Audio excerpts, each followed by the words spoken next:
అందరికీ నమస్కారం అండి. నేను ఈరోజు ఒక కొత్త వీడియోతో మీ ముందుకు వచ్చాను. అదేంటంటే వారాహి మంత్రం అన్నమాట.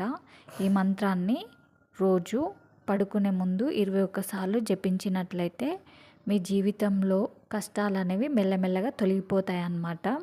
మీకు ప్రశాంతమైన జీవితం అనేది మీకు లభిస్తుంది. మీరు ఏది చేసినా నమ్మకంగా చేయండి. ఈ యూనివర్స్ అనేది అప్పుడే మీకు సహాయపడుతుంది. ఆ మంత్రం ఏంటంటే ఓం హ్రీం శ్రీం ఓం అష్టవారాహి నమః. ఈ మంత్రాన్ని మీరు కనుక రోజు 21 సార్లు జపించినట్లయితే మీకు రిజల్ట్ అనేది కనిపిస్తుంది. మీరు ఈ మంత్రాన్ని వారాహి నవరాత్రుల్లోనే కాకుండా వారాహి నవరాత్రుల తర్వాత కూడా జపించవచ్చండి. సో తప్పకుండా ట్రై చేయండి. Good luck. Thank you for watching.